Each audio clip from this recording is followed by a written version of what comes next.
এখন থেকে আপনার প্রিয় সিরিয়ালগুলো ফ্রিতে দেখুন এক্সক্লুসিভলি শুধুমাত্র সান নেক্সটে। এখনই অ্যাপ ডাউনলোড করুন।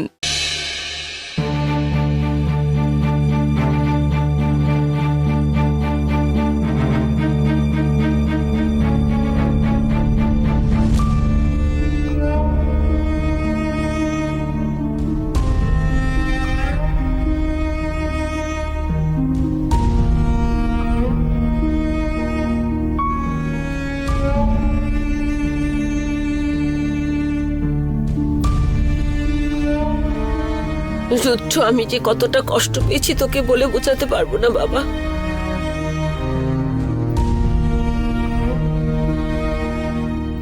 এত কেন রাগ তোর মনের মধ্যে বলতো?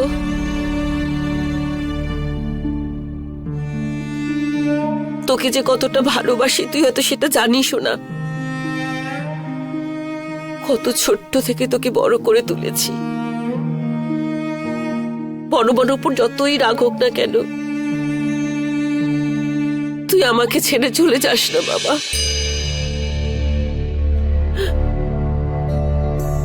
আমি তোর রাগ সহ্য করে নিতে পারবো, কিন্তু তুই আমার কাছ থেকে দূরে চলে যাস না। আমি তোকে ছেড়ে থাকতে পারবো না।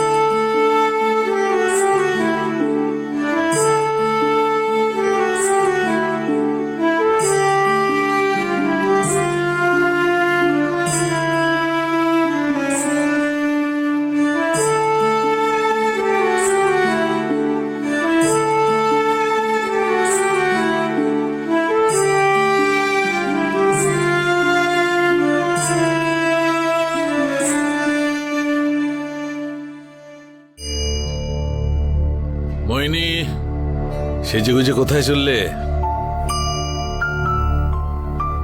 আরে তুমি ঠিক খেয়াল করেছো তো দেখছি। আর তুমি এখানে বসে কি করছো? আচ্ছা, তুমি যদি যোগ না দাও আমি তাহলে যাই কি করে? চলো চলো। যাচ্ছি যাচ্ছি, তোমার সঙ্গে কথা আছে। এখানে আগে তুমি বসো, এখানে বসো। বলো। আরে তুমি কি করে জানলে যে আমি এখনো খাইনি? কম দিন তো হলো না মোহিনী, তোমাকে এতদিন দেখছি। তুমি যদি যেতে পোশাকটাই তাহলে অন্যরকম হতো। আরে তুমি তো দেখছি আমার দিকে অনেক কিছু খেয়াল রাখো। সবকিছু বলতে হয় না, কিছু দেখেও বোঝা যায় মোহিনী। এতদিন ধরে তোমাকে দেখছি আর আমি এটা বুঝতে পারবো না? তুমি আজ সারাদিন উপোস করে আসো, তাই না? খাও। আরে আরে আরে আমি খাচ্ছি খাচ্ছি। রুদ্র ঘরে এসে গেছে না, এখন আমার মনে খুব শান্তি। এইটাই হচ্ছে তোমার বৈশিষ্ট্য মোহিনী। তুমি ঘাবড়িও না। রুদ্র রেগে গিয়ে তোমার উপর যতই চেঁচেমেচে করুক,